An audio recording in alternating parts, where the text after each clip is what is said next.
Mahendra Singh Dhoni 2024 IPL. இந்த IPL தான் தோனிக்கு கடைசி சீசன். இதுக்கப்புறம் தோனியை 50 ஓவர்லையும் சரி, T20லையும் சரி, டெஸ்ட் மேட்ச்லையும் சரி, IPLலையும் எந்த கிரிக்கெட்லையும் தோனியை பார்க்க முடியாது.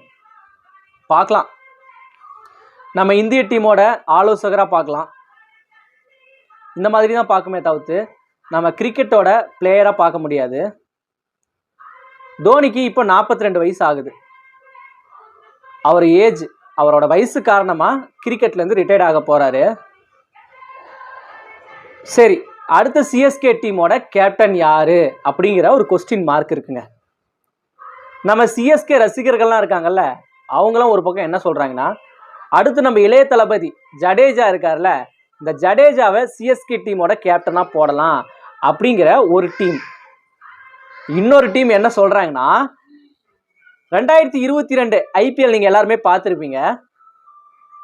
அந்த 2022 IPLல ஜடேஜா தான் சிஎஸ்கே டீமோட கேப்டனாக இருந்தார்.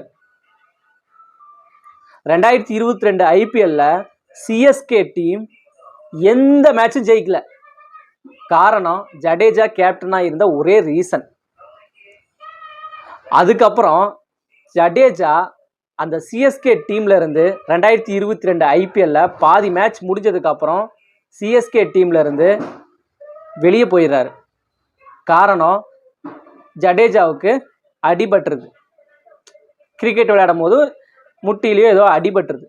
அதுக்கப்புறம் 2022 IPLல கொஞ்சம் மேட்ச் முடிஞ்சதுக்கப்புறம் இன்னும் பாதி மேட்ச் இருக்கு இல்லையா சிஎஸ்கே டீமுக்கு, அப்போது தோனி மறுபடியும் உள்ளே வராரு.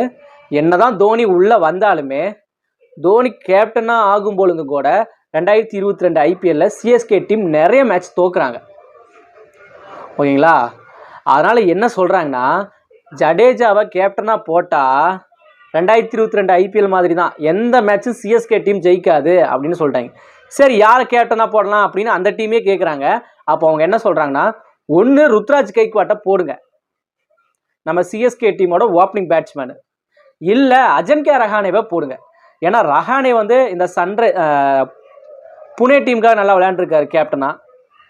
அஜன்கே ரஹானே வந்து ஒரு எக்ஸ்பீரியன்ஸான பிளேயர். ஓகேங்களா? அதனால் அஜன்கே ரஹானே போடுங்க அப்படின்னு ஒரு பக்கம் சொல்கிறாங்க.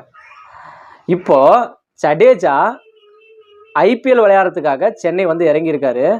அப்போது சிஎஸ்கே டீமோட நிர்வாகம் இருக்குல்ல, அவங்க என்ன சொல்கிறாங்கன்னா, இளைய தளபதி வந்துட்டாரு அப்படிங்கிற ஒரு போஸ்ட்டை போடுறாங்க. ஸோ பொறுத்திருந்து பார்க்கலாம். ஆனால் இன்னொன்று சொல்ல மறந்துட்டேன், இந்த சிஎஸ்கே டீமில் 2024 IPLல தோனி கீப்பராக விளையாட மாட்டார், ஒரு இம்பேக்ட் பிளேயராக தான் விளையாடுவார் அப்படிங்கிற சொல்லியிருக்காங்க. பார்க்கலாம்.